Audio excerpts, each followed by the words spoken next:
Ready when you are. Long time to go, ain't it? I know, yeah, we're still 4-5 days away from the game, 48 hours, a couple of training sessions away from naming your squad. So I'm aware it's early, but how are you fixed up for Sunday in Huddersfield at this stage?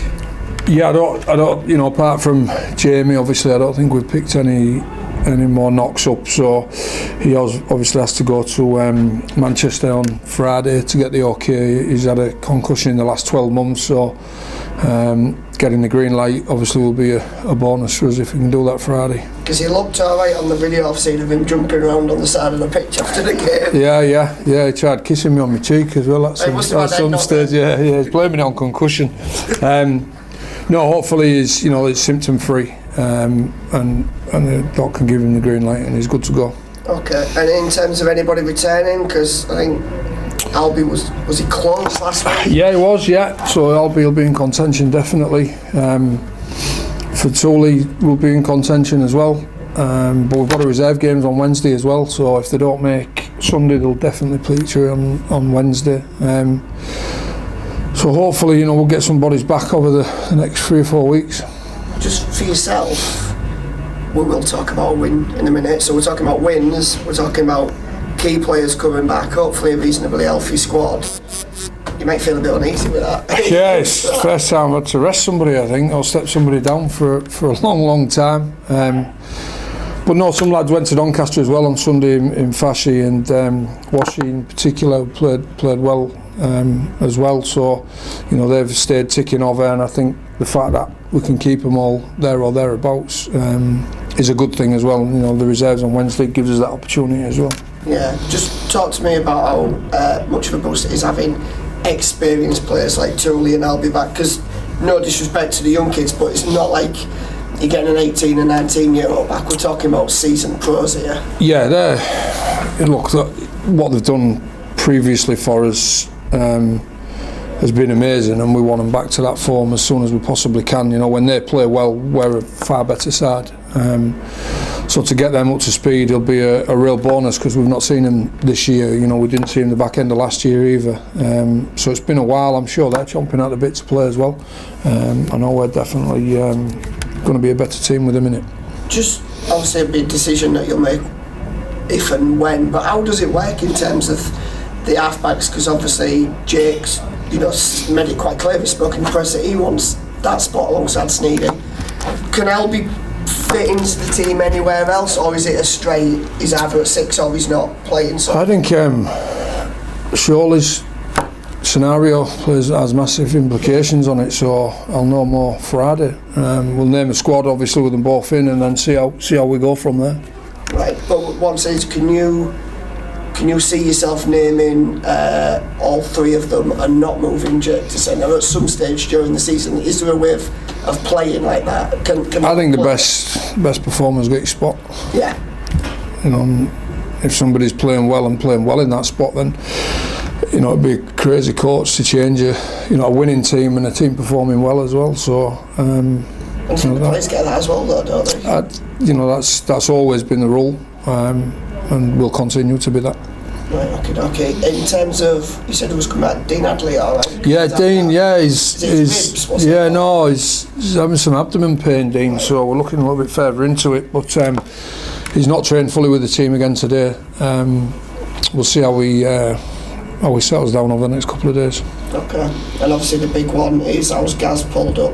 I just saw him outside, he looked like he was a bit stiff walking back from that. Yeah, no, he's just been throwing some weights about, so he's bound to be. And he was my crash test dummy in the wrestle session as well, so no, look, he's good. He pulled up well. And the impact he gave us was obviously big. I mean, you can see what he brings on and off the field. From your point of view, is it trying to get as much out of him for as long as you can? Definitely, trying to milk every last drop out of him. I think he was really big for his contacts was really good for us on Sunday. He just did some genuine lead lines and genuine on plays on the inside, which your average supporter or no disrespect reporter probably won't see. But the job he did against their D-line, made our ball players' job a lot easier. and he does that well. You know, he's a really honest player. He does things off the ball that are big as well. I don't know if you'll admit it, you probably haven't. Cookie touched on it in his call actually today and saying how big Gaz was and what a great pro, etc, etc. But also said it's a little bit of a message to some of the younger players as well, that they've got to step it up. Do you see it that way as well? That I mean, obviously you haven't brought him in because you don't think they're good enough, you brought him in because of what he brings, but at the same time that's a bit of a G up for them, isn't it? For any young kid wanting to get in the team, they've got to play better than the bloke who's in front of them, and I think you know, I got asked a question earlier on in the year with regards to bringing the reserves back. Is it because there's been a lack of push of young kids coming through? Well, if you want to hold your place down, you've got to play better than the bloke who's in front of you. That is, again, I've never met a coach that picks a team that isn't his best team. You know, there might be the odd 50-50 decision, but in the main, you want your best team out there. So if you're performing well, you get that spot. So it's a real simple message to any young kid or any bloke in the team. If you want to hold your spot down, play well. And be better than the bloke who you're in competition with, because there's a lot more chance of you getting it. Okay. What's that win on Sunday, do you think, done for you guys? Because you played well in that. It's not like you've been rubbish in the first 2 rounds and you were getting spanked and all of a sudden it's turned around. The performance is probably, it might only gradually improve, but obviously the result came this week when it didn't the week before. So what do you take out of it? Is it just the relief that box is ticked now and we can stop talking about it? Hopefully, yeah. I think. Yeah, no. I think and I'll probably get asked over the next couple of weeks as well. I just think I don't know what it's gonna do, but I know it would have been incredibly difficult to get them back off the canvas if we'd have got beaten the last second again. You know, to lose 2 of your first 3 games like that on the back end of last year would have been I won't say mission impossible, but it would have had big implications on what we've done moving forward. But we played well enough to get results. We played well enough to get the result on Sunday, and if we continue to perform like we are and get a few blokes back and get some competition for places, you know, some healthy competition for places, then you know, there's no reason why we can't achieve what we wanted to achieve at the beginning of the year. But doesn't this just sum up the fine margins in sport and rugby league and Super League right now, that you know, people can turn on you and say, oh, we've now lost X and Y on the bounce and we're 0 from 3. You could easily have been 3 from 3. You're sat here now lifted on the back of a good win, but you know, Sneedy pulls that by a few inches to the side, they kick one, and all of a sudden it's all doom and gloom, and the performance wouldn't have changed, it'd have been the same. And like you said, could have quite easily gone the other way. You know, round 1. You know, round 2 there was some referees calls that had big implications on the game. There was some bounce of the balls that had big implications on the game. But the effort and the energy was there, and if we continue turning up like that, then I've got no issues.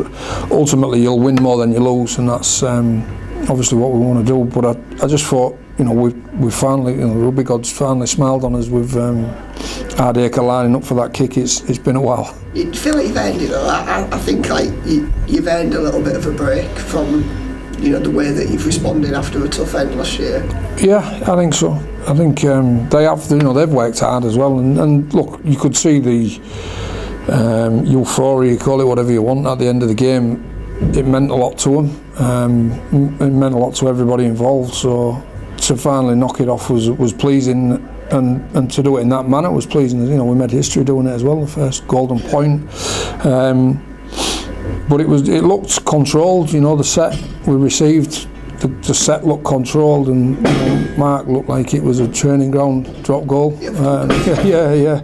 And you know, to see the ball go between the 2 posts, and obviously the fans towards our own fans, was incredible. What did it mean to you personally? Because you could see, you know, the celebrations from you and all the coaching staff. Was it just relief? I think. Relief? Yeah, it's relief. You know, we've been working hard. We've been, you know, pushing ourselves to our limits, but we've seen no reward for it for a long time.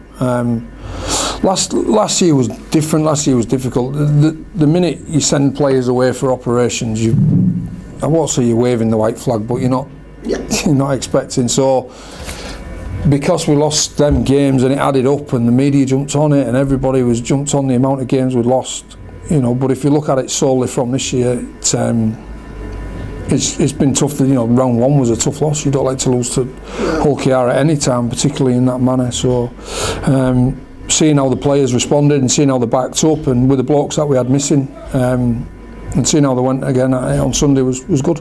So how important is it that you build on that on Sunday? Because again, a defeat's not going to be the end of the world, but it just feels like you got on a little bit of a roll now. Let's not the wind sucked out of ourselves. Yeah, no, we need to perform. They're going to be desperate, I've no doubt, at home, bottom of the table.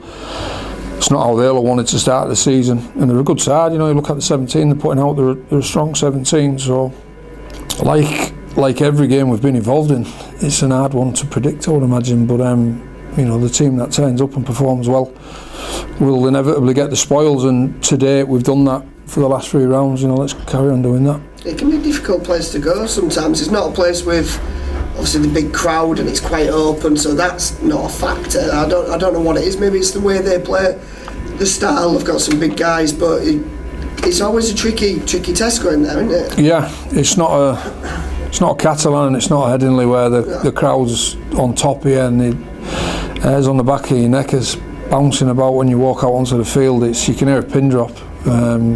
You generally can. It's a real surreal ground to play. It's a big ground for that little crowd, unfortunately. But that's every ground offers different challenges. That is the challenge to go and play there. And they'll be definitely looking for a win, don't you? So how do you prepare for that? I can't prepare for them. I can prepare us. We're definitely desperate for a win as well, and backing up on obviously last week. So they've got a really strong backfield in McGilvray and Uarte. They've got 2 of the strongest back 3 in the comp there in terms of returning the ball. So the job we do on both of those men is going to be really important for us. And the kick before that as well is going to be really important for us. So there's an area of the field there we need to be really strong at on Sunday, I think. How does the kind of mood change this week following the win at the weekend, maybe from the week previous? It hasn't really. It sounds real daft. They've been good. Between the years they've been good. They've turned up with energy. They've had a good attitude towards training. Like they're laughing and smiling outside. That's been the same for since day one of pre-season, I suppose. All that's changed is a result, really. What's happened externally, but internally they've turned up again, and that's as a coach, that's all you can ask.